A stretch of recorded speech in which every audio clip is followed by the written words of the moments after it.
Hi, today I want to make some arpeggios using LFOs and the quantizer. I really like this kind of sound and I've been using it a lot for all sorts of things, from arrangement effects to textures or even as parts of beats. But I've been using the same half a dozen samples over and over, so I thought it's about time I tried to make some new interesting ones. So first, let me show you real quick, in case you're not familiar with it, how this patch in its most basic form works. So what you need for this is an oscillator. I'm using this DEPFA miniature synthesizer voice here. I'm plugging it into the output so we can hear it. And then the idea is to modulate the pitch with an LFO. So I'm going to use maths for this. Output of channel 4 on maths, and here into the 1 volt per octave input. Pressing the cycle button.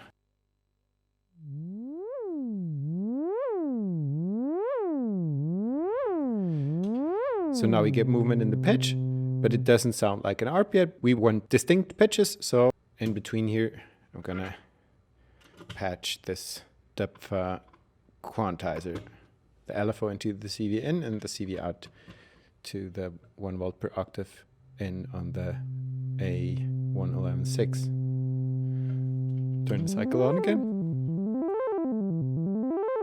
And here's the ARP.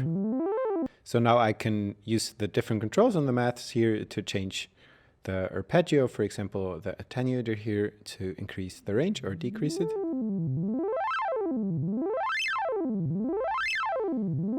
The rise and fall to adjust how fast it rises and falls. And I think you just quickly get arpeggios that are really interesting and different from what you would get by using a actual arpeggiator or a sequencer, oftentimes out of time and really wild. Plus here, for example, we've got inputs for the rise and fall, and then there's the trigger ins and outs on the quantizer. So many things I can do with this other than just going up and down, up and down, and up and down. So let's start maybe by using the trig out on the quantizer. The way this works on this DEPFA module is with nothing patched into the trig in, the module generates a gate every time there's a new pitch, which we can use to, for example, trigger the envelope of this module here. So I'm going to set this to envelope and dial back the VCA bias. And now, if I turn this back on, this is pretty loud, so I'm just, to have better control over this, I'm going to use a VCA between the output of the DEPFA and the output of the case using channel 4 here. So I can adjust the volume easily.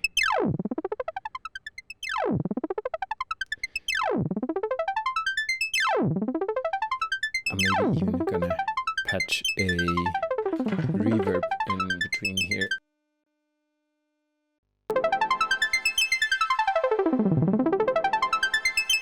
Nice. So I just showed you how to increase or decrease the range of the arpeggio by using an attenuator. What I could also do is, instead of using this attenuator, just send the signal of the out to a VCA. For example, VCA 1 here on the quad VCA. And then from there, go back into the CV in of the quantizer. So what this allows me to do is, of course, use another LFO. I'm going to use one on the quadrox here now. I'm going to put this into the CV in. I'm going to slow this down and maybe change the shape to kind of a triangle shape.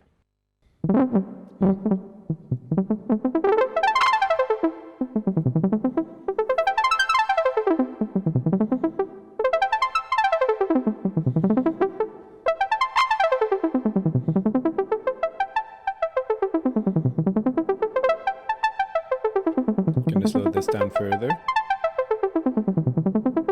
It's kind of a steppy LFO shape. This looks better.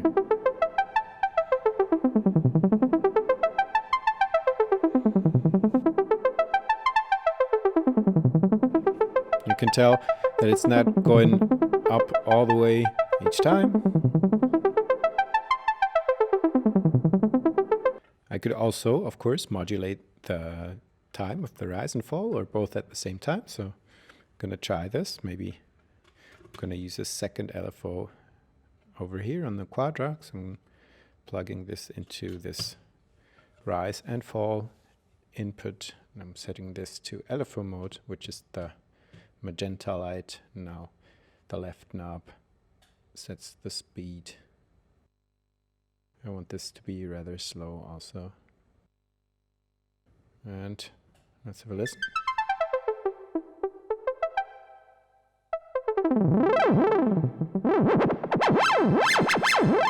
Maybe I should attenuate this as well. I'm going to use an attenuator on the maths for this. Channel 2 and channel 2 into the rise and fall modulation.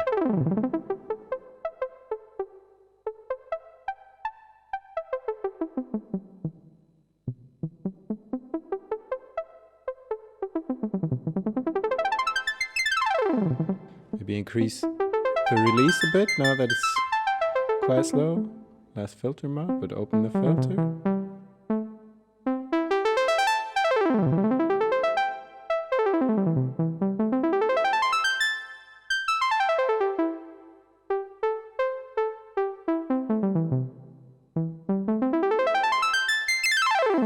I do like this kind of sound quite a lot because you never really know what's going to happen next. Is it going to speed up? Is it going to slow down? How long is it going to take for the next note to play?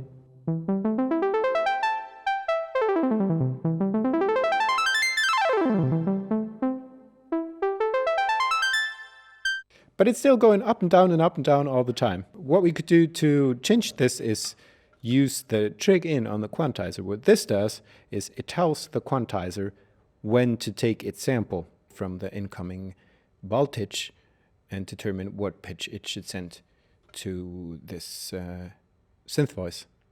Let's maybe use just a steady clock, maybe from channel 1 here on the maths.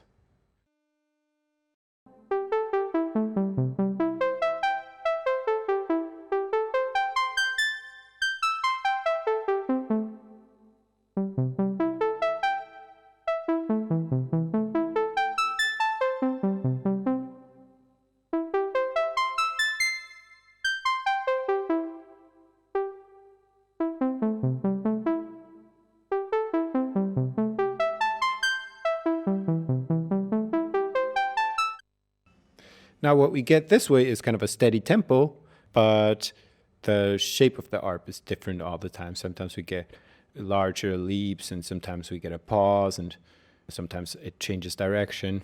I could of course also modulate the tempo of this clock, so we get a faster, slower kind of thing. I could, for example, well, this is the pitch arp, which would mean it should go faster. It should go slower when the pitch is higher and faster when the pitch is lower. Let's see if that's true. Yes, it is true. Up high is very slow.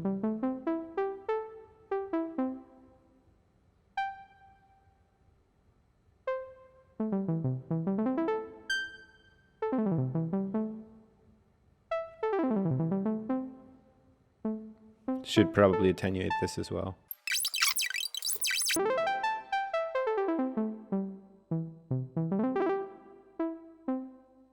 So I'm going to plug the output of channel 3 now into the rise time.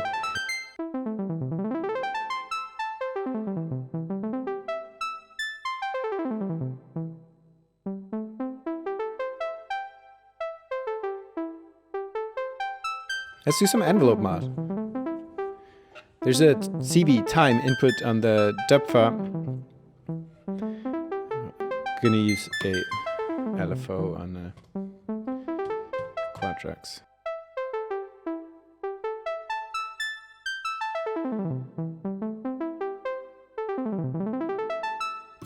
Wrong output.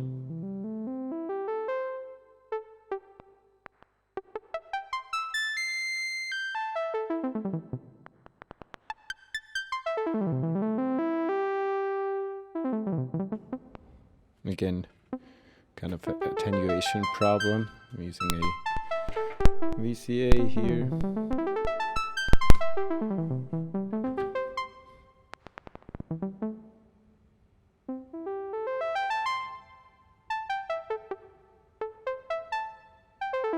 More reverb.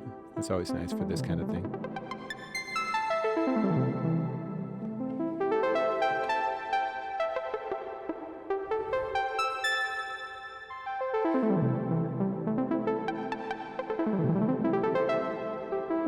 Let's lose the trig in for a second. So I'm looking for the modulation that changes the range of the arpeggio, which should be on the VCA1, which is modulated by this LFO4.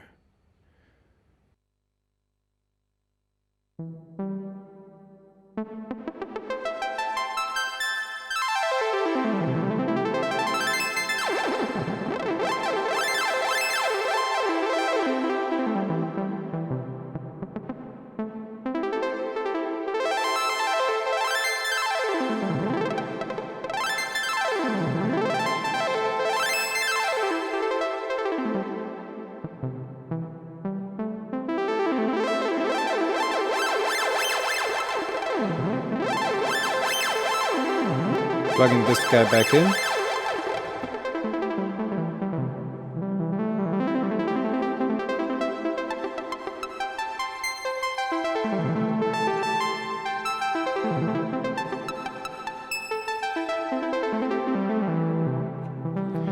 This I think is very nice because there's still a basic up and down shape recognizable, but this changes so fast that it skips back and forth from the high and the low notes.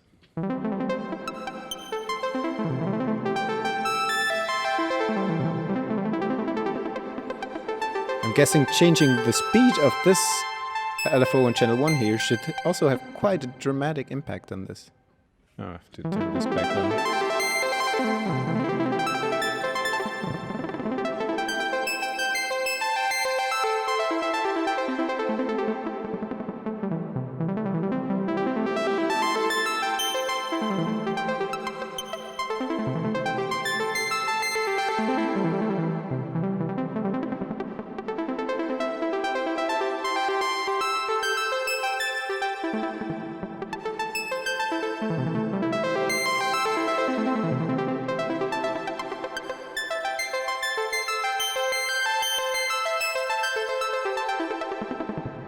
Very nice. I could listen to this all day. So one thing I want to talk about is using individual triggers for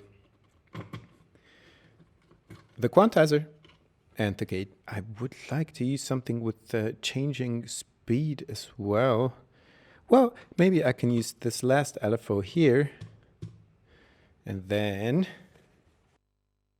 I'm using the same LFO. I'm using the end of cycle to trigger the quantizer. I'm using the entire shape of this LFO to modulate the speed of the LFO that triggers the gate on the synthesizer voice.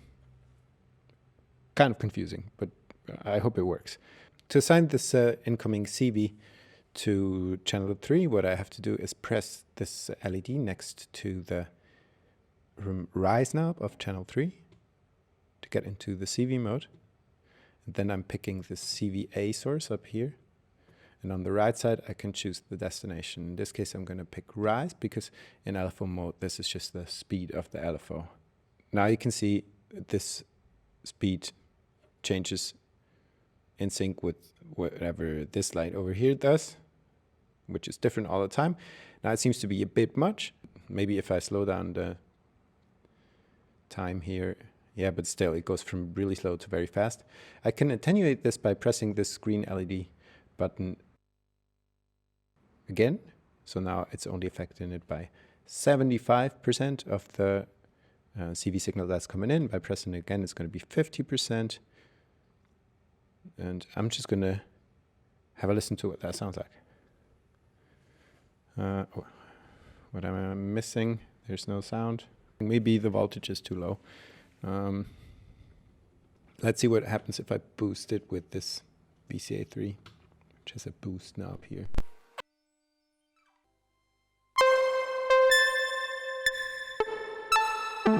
Yeah, the boost actually does the trick. Let's maybe hear it first without the modulation of the LFO time. We'll speed it up.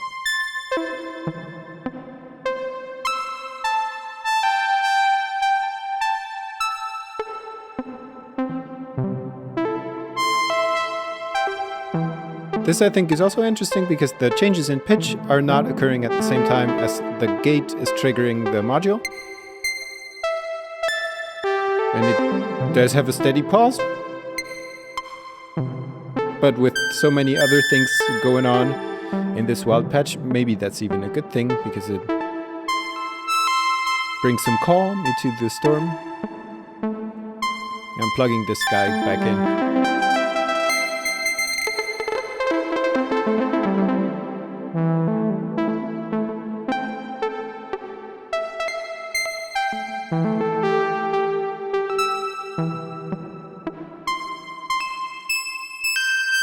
Bringing in the sub.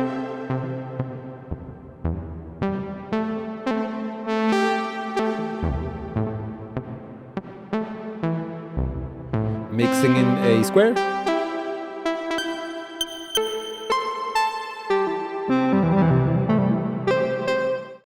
Let's see if I can quickly find a different interesting source for this modulation of the LFO speed that's triggering the amp and filter envelope on the depth. All I want is like a slow triangle LFO. Maybe I could use the 2, which modulates the time. Oh, that could be interesting.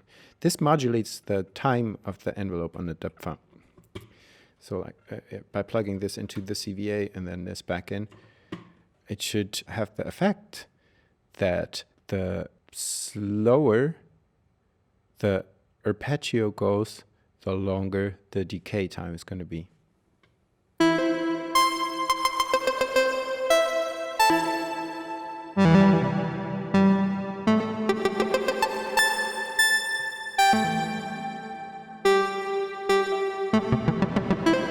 I can't even tell whether what I just said is true or not, but I like how it sounds.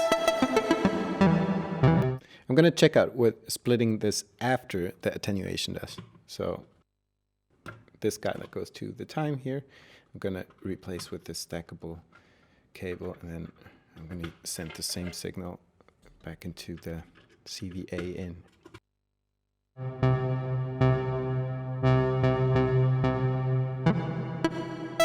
This, by the way, without the cycle turned on, is kind of nice because it lets me hear what's happening with the gates only.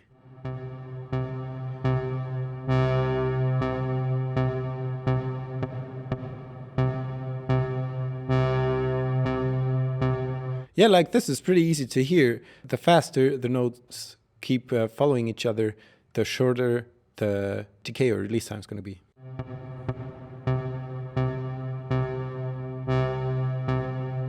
And the attack as well. It seems to have an effect on both. Which makes sense. So if there's a fast burst of many notes, the envelopes is going to be short, and if it's just one note and then nothing for quite a long time, it can be a long note. So let's turn the cycle back on.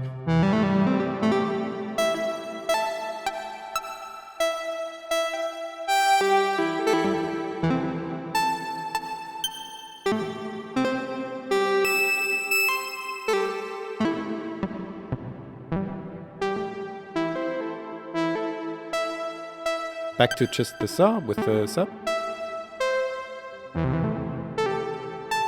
Triangle. Ooh, that's also nice.